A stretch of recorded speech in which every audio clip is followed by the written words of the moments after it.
नमस्कार, सोनाली रेसिपीमध्ये आपले स्वागत आहे। गाड्यावर मिळतो तसा थंडगार बदाम शेक आज आपण घरच्या घरी बनवणार आहे। येथे आपण अर्धा लिटर फुल फॅट क्रीम दूध घेतलेले आहे। दूध गरम होण्याच्या अगोदर थोडेसे दूध साइडला काढून ठेवणार आहे।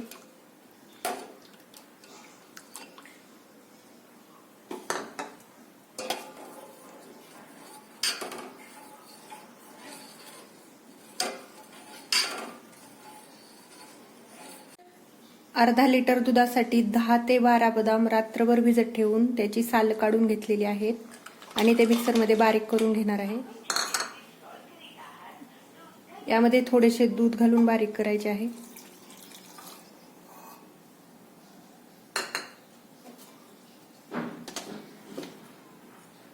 हे बदाम आपण बारीक करून घेतलेले आहे। या शिल्लक राहिलेल्या दुधामध्ये 2 चमचे कस्टर्ड पावडर घालून व्यवस्थित मिक्स करून घ्यायचे आहे। याची गुठळी राहता कामा नये।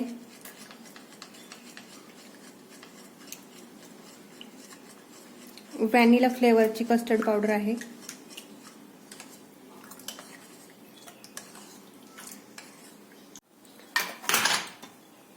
दुधाला उकळी आलेली आहे, त्याच्यावरती आलेली साय मोडून घ्यायची आहे। आता आपण यामध्ये केशर घालणार आहे।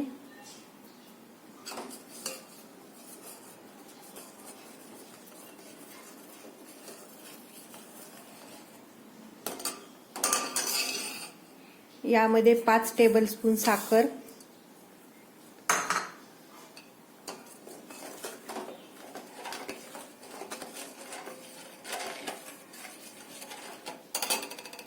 व बारीक केलेले बदाम घालणार आहे।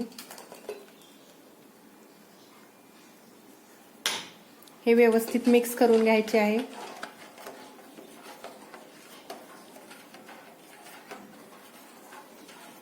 दुधाला सतत ढवळत राहायचे आहे।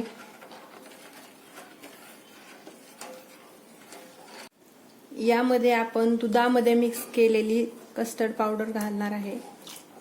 थोडी थोडी घालून मिक्स करायचे आहे।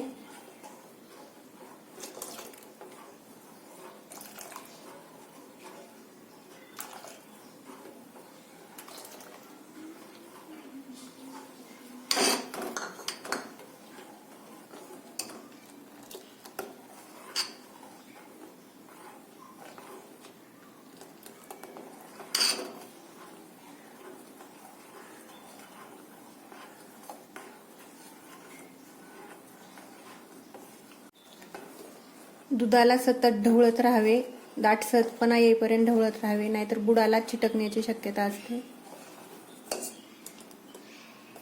अगदी हवा तसा घट्टपणा आलेला आहे दुधाला। आता गॅस बंद करूया। हे दूध थंड होण्यासाठी 2 ते 3 तासासाठी फ्रीजमध्ये ठेवून द्यायचे आहे। थंडगार असे बदामाचे दूध आपले तयार झालेले आहे।